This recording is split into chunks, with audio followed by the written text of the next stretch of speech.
would say to you guys, just find the tone, find the sound you like with your instrument and develop it in your way you like it. I think that's the most important thing actually you can do. I don't know if you heard about the Georg Feitman, the Georg Feitman, who's a clarinet player. I just read his book, and one sentence that always sticks in my head was like, his father was always his teacher, and his father always said to him, I don't want you to practice, I want you to play. Because he doesn't practice, he just plays music. And since then, he's just forget about practice, he just plays his instrument. He played in the classic orchestra, he played Kretzmer music, plays jazz, anything. So once I saw this guy playing live, it was like, I never heard something like this before, and it just blew my head.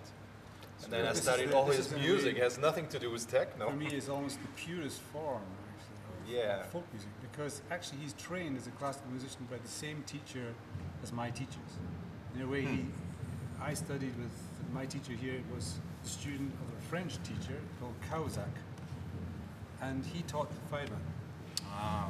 So he was study that man, study his music. That's the school of playing he learned, but he went far away from that and followed his heart. Played his Israeli, the Jewish music, klezmer music, and developed it in way beyond anybody else.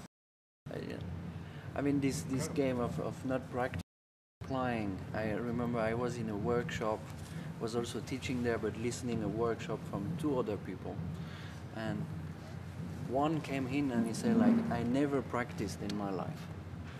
Okay. The next one came in and he said like, hey young guys, you get to practice. For me it means the same, but you come from different place. I mean, practice is just like repetition of playing and playing maybe, I mean that's only like, this opposite is only the negative, to put a negative point of in the sentence, I think. But of course, I mean, practicing, we all think here maybe just the repetition of something that somebody tell you to do. But if you want to practice because you want to practice, repeat as much as you want. And exactly. That's something different. I mean, never had a sometimes I guitar teacher in love my to life, I just did it. repeat 3 hours. It's the same thing. I know what you're talking about, man. Just one thing. Liberation sometimes. Everybody has experienced this.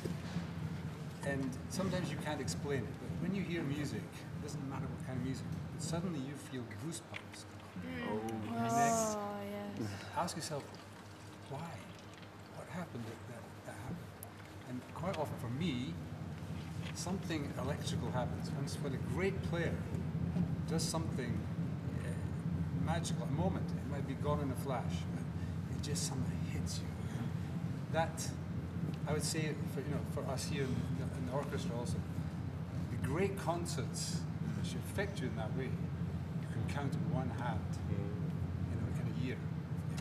It's just certain moments, and I love them when they happen. You realize, oh wow! It can just be an inspirational moment, someone playing a guitar solo, or a drum solo, or a one note. Even. Yeah. To me, that is the spirituality of music. Yes. I mean, I don't like to talk about religion because we all have different systems of organizing how we think about higher things. But this, what you're talking about, when I feel that, I know that that was my invitation from a greater force, whatever, to find myself, oh, you found yourself in the music finally. Finally, I brushed up against myself in the sound, something that touched me that's like, oh, I felt me in there. And I felt it in folk music as much as in anything. It doesn't even matter the style, like you said. That's how you know you're a musician, I think. If you can feel that once in your life, then you are lucky. If you can feel that from yourself, that is the luckiest feeling that you can ever have. I take it for granted that the great masters are going to stroke me like that, but there's been times when I made myself unwittingly, play that thing that made me feel like that, and then I said,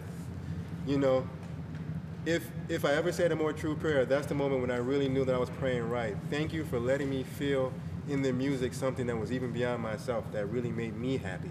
Because we dictate everything, we're reading the notes, and we know when you practiced enough, you know what you're going to play next. That's what practice is supposed to do. You're supposed to know, oh, this is coming up next. But it's those moments when you step totally out of that and you watch yourself and you're doing a great thing and you touch even yourself that has kept me doing this, even when there's no money involved, even when there's no publicity involved or nothing else other than the music itself, still I keep coming back, just searching for that what you said.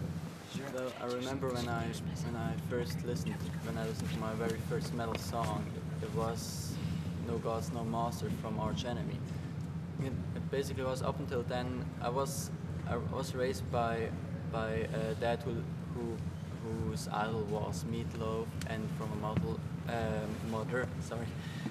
mother who loved Mozart. And then a friend of mine gave me this CD from Arch Enemy. I never heard of metal before then, and I just played it, and I swear to God, I died there and literally resurrected as a new person. And up until now, every time I listen to a metal song, something small in me dies and gets resurrected as something new. Yeah, you're meant to be a musician. Those are the kinds of moments that stay with you, and I think those are the moments that fuel you in your journey as a musician, or even just as a person, even if you choose not to follow music as a career path. Right. It's those kinds of moments that sort of inform your, what your likes and dislikes and everything like that that you're going to, that you will continue on and as you go through life. And anyway, but that's was a little bit abruptly philosophical there, but I think on that note maybe we should call it a day. So, great stuff though. Yeah, thanks everyone for participating. It was great.